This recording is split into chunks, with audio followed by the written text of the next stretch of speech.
தவக்காலம் 3ஆம் வாரம் செவ்வாய். முதல் வாசகம். நொறுங்கிய உள்ளமும் தாழ்வுற்ற மனமும் கொண்ட நாங்கள் ஏற்றுக்கொள்ளப்படுவோமாக. இறைவாக்கினர் தானியேல் நூலிலிருந்து வாசகம். அதிகாரம் 1, இறை வார்த்தைகள் 2 மற்றும் 11 முதல் 19 முடிய.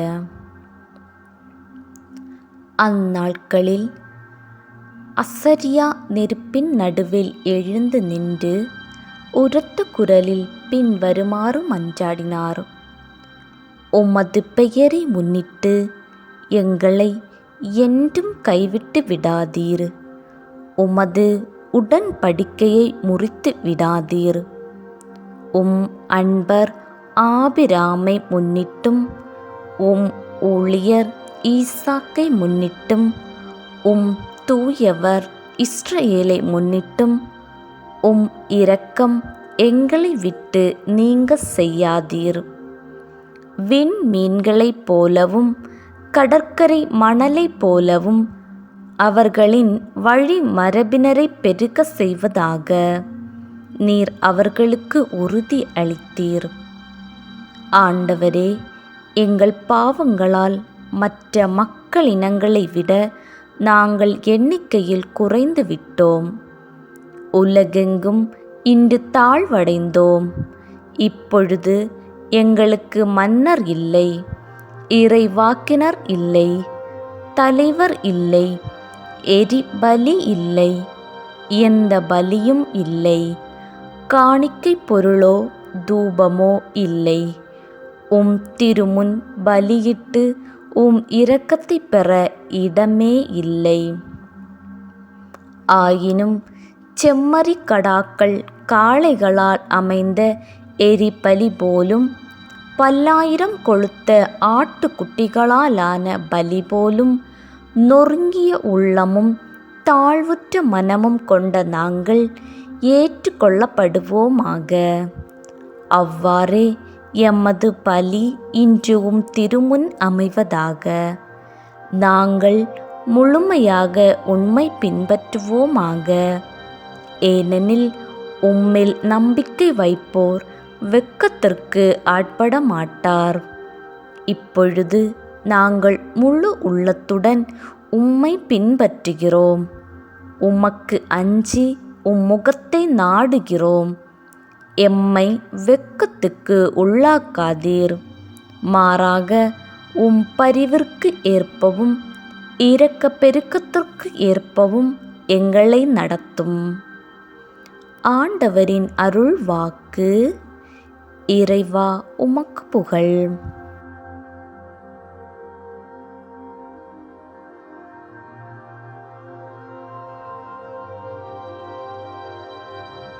இப்பொழுதாவது உங்கள் முழு இதயத்தோடு என்னிடம் திரும்பி வாருங்கள். ஏனெனில் நான் அருள் நிறைந்தவர், இரக்கம் மிக்கவர் என்கிறார் ஆண்டவர். நற்செய்தி வாசகம். உங்களுள் ஒவ்வொருவரும் தம் சகோதரர் சகோதரிகளை மனமார மன்னிக்காவிட்டால் என் தந்தையும் உங்களை மன்னிக்க மாட்டார். மத்தேயு எழுதிய தூய நற்செய்தியிலிருந்து வாசகம்.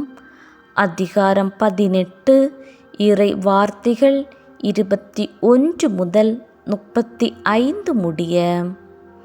அக்காலத்தில் பேதுரு இயேசுவை அணுகி, ஆண்டவரே, என் சகோதரர் சகோதரிகளுள் ஒருவர் எனக்கு எதிராக பாவம் செய்து வந்தால் நான் எத்தனை முறை அவரை மன்னிக்க வேண்டும்? 7 முறை மட்டுமா என கேட்டார். அதற்கு இயேசு அவரிடம் கூறியது, 7 முறை அல்ல, 70 தடவை 7 முறை என நான் உனக்கு சொல்கிறேன். விண்ணரசை பின்வரும் நிகழ்ச்சிக்கு ஒப்பிடலாம். ஓர் அரசர் தம் பணியாளர்களிடம் கணக்கு கேட்க விரும்பினார். அவர் கணக்கு பார்க்க தொடங்கிய பொழுது அவரிடம் 10,000 தாலந்து கடன்பட்ட ஒருவனை கொண்டு வந்தனர். அவன் பணத்தை திருப்பிக் கொடுக்க இயலாத நிலையில் இருந்தான். தலைவரோ அவனையும் அவன் மனைவி மக்களோடு அவனுக்குரிய உடைமைகள் யாவற்றையும் விற்று பணத்தை திருப்பி அடைக்க ஆணையிட்டார். உடனே அப்பணியாளர் அவர் காலில் விழுந்து பணிந்து, என்னை பொறுத்தருள்க, எல்லாவற்றையும் உமக்கு திருப்பி தந்து விடுகிறேன் என்றான். அப்பணியாளரின் தலைவர் பரிவு கொண்டு அவனை விடுவித்து அவனது கடன் முழுவதையும் தள்ளுபடி செய்தார். ஆனால் அப்பணியாள் வெளியே சென்றதும் தன்னிடம் 100 தெனாரியம் கடன்பட்டிருந்த உடன் பணியாளர் ஒருவரை கண்டு, நீ பட்ட கடனை திருப்பித்தா என கூறி அவரை பிடித்து கழுத்தை நெரித்தான். உடனே அவனுடைய உடன் பணியாளர் காலில் விழுந்து, என்னை பொறுத்தருள்க, நான் திருப்பி கொடுத்து விடுகிறேன் என்று அவனை கெஞ்சி கேட்டார். ஆனால் அவன் அதற்கு இசையாது கடனை திருப்பி அடைக்கும் வரை அவரை சிறையில் அடைத்தான்.